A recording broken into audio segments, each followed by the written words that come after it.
नहीं असत्य समपातक पुंजा, नहीं असत्य समपातक पुंजा, गिर सम हो ये कि कोटिक गुंजा, गिर सम हो ये कोटिक गुंजा। सत्यमूल सब सुकृत सुभाए, सत्यमूल सब सुकृत सुभाए, वेद पुराण वेद मनु गाए, वेद पुराण वेद मनु, सत्यमूल सब सुकृत सुभाए, सत्यमूल सब सुकृत सुभाए। सत्य के समान कोई पुण्य नहीं। तो ये जीवन का उसके सदाचरण था। वन में कुटिया बना के रह रहा था। एक बार एक विचित्र घटना घटी। देखिए, विप्र का श्राप तो भोग रहा था, अब बारी थी विप्र का आशीर्वाद। लेकिन अब ये आशीर्वाद फलीभूत कैसे हो, वो श्रेष्ठ विद्वान बने कैसे? जब पिता के बार बार पढ़ाने पर जिसको एक गायत्री मंत्र याद नहीं हुआ, बालक को सबसे पहला मंत्र यही सिखाया जाता है विप्रकुल में, द्विजकुल में। तो जब ये नहीं सीख पाया तो अब वो विद्वान कैसे बने? विप्र के दिए हुए आशीर्वाद को फलीभूत करने के लिए भगवती भी प्रतीक्षा कर रही थी। एक बार की एक ऐसी घटना घटी, किसी व्याध ने किसी शूकर का शिकार किया, बाणों को चलाया, बाण शूकर को रगड़ करके निकल गया, जिससे उस शूकर के शरीर से रक्त की धारा बहने लगी। शूकर उतत्य की कुटिया के सामने आकर के रुक गया, उसके शरीर से रक्त की धारा बह रही थी। तो सत्यव्रत को समझ में आ गया उतत्य को कि इसको किसी व्याध ने मारा, अवश्य ही पीछे आ रहा होगा, और ये शूकर मेरी कुटिया के सामने आकर के रुका हुआ है।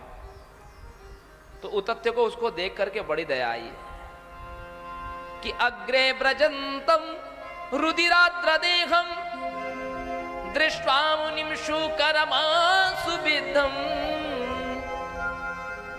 दयाभिवेशादधिकं पमानं सारस्वतं भेदमचोच्चचारः दयाभिवेशादधिकं पमानं सारस्वतं बीजमथोच्चचारः।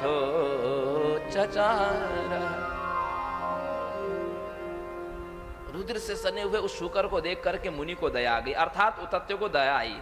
तो दया विवेशादधिकं पमानम, उनको दया आई तो उन्होंने दया पूर्वक ही उसको वहां से हटाने के लिए कि तू यहां से दूर चला जा, कहीं छिप जा, नहीं तो शिकारी तुझे मार देगा व्याध।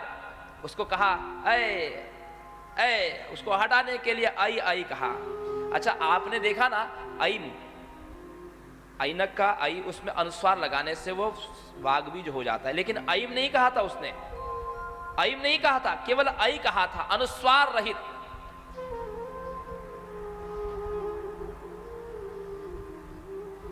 अच्छा, आपने एग्जाम दिया होगा ना, तो जो अच्छे विद्यार्थी होते हैं ना, बोर्ड की परीक्षा में भी आपके वेल्यूअर और मॉडरेटर रहते हैं, उनके पास में ग्रेस मार्क होता है, ग्रेस मार्क होता है। ऐसा लगता है ये विद्यार्थी बड़ा अच्छा है और 10-15 नंबर से फेल हो रहा है, तो वो अपने तरफ से 10 नंबर दे देते हैं उसको कि चल तू आगे बढ़, तू पास तो हो जा, क्योंकि तेरा कैरेक्टर बहुत अच्छा है। ऐसे ही आप स्कूल में जब रहते हैं तो टीचर के पास में भी एक अधिकार होता है।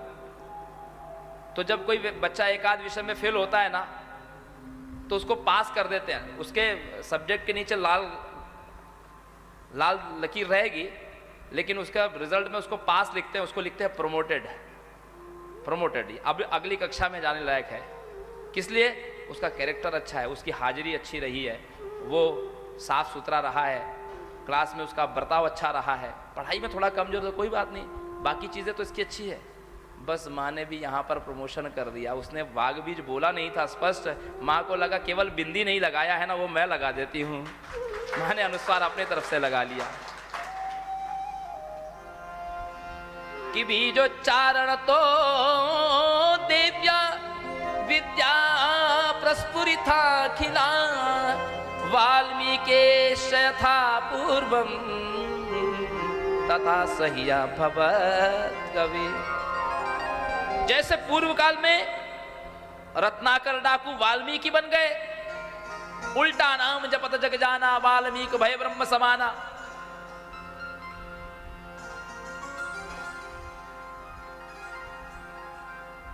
उसी प्रकार श्री विद्या विद्या प्रस्फुरिता खिला, विद्या प्रस्फुरित हो गई। ये बात इतनी सहज नहीं है सज्जनों माताओं। आप इस जन्म में जो साधना कर रहे हैं, ये साधना नष्ट नहीं होगी। कोई छोटी उम्र से चालू कर देता है,